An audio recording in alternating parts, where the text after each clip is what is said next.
Une fois, je vous proposais une radiographie thoracique à interpréter.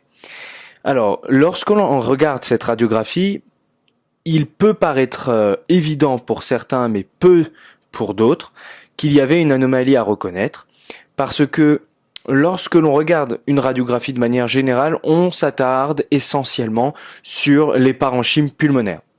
Eh bien, si on regarde ces parenchymes pulmonaires, si je regarde les parties claires que je délimite maintenant, je ne vois pas de zone de condensation claire, je ne vois pas de nodules, ni de réticulation, encore moins d'épanchements pleuraux par exemple, ou de déviation médiastinale évidente.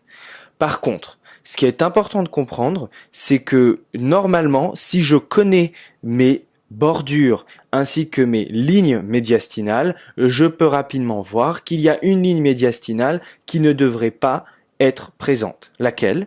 Eh bien, c'est celle-ci. Vous voyez une sorte de voile qui normalement devrait être absente à ce niveau. Alors, à quoi correspond-elle?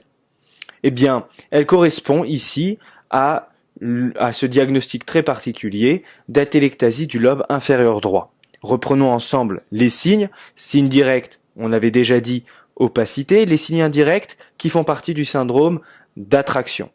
Okay?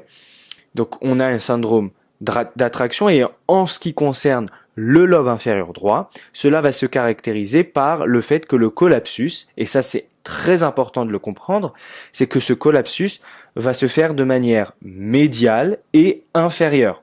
Donc vous aviez en fait votre lobe inférieur qui est normalement, je le répète, postérieur, mais il est inférieur, postérieur, il va se déplacer du côté médial et en inférieur, suivant cette flèche. C'est pourquoi vous allez voir qu'il va y avoir un déplacement de la scissure horizontale vers le bas. Elle va se retrouver à ce niveau. C'est pour ça que vous voyez une ligne médiastinale. Et il y aura également le bord du cœur droit qui sera visible, de par le fait que, je vous rappelle, le signe de la silhouette sous-tend que lorsqu'il y a une structure postérieure qui est adjacente à une structure antérieure, eh bien c'est la structure antérieure qui va pouvoir délimiter les rebords que l'on voit sur la radiographie. Donc ici, je ne supprime pas les bords du cœur droit, contrairement par exemple à la téléctasie du lobe moyen.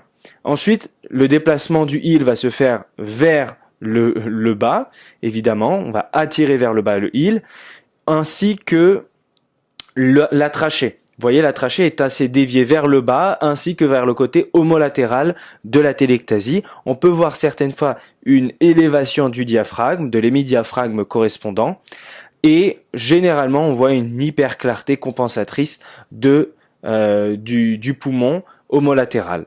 Alors, dernière chose, c'est aussi beaucoup plus simple, c'est que le volume pulmonaire droit est évidemment inférieur au volume pulmonaire gauche. C'est un très bon signe pour dire qu'il s'agissait d'une atelectasie.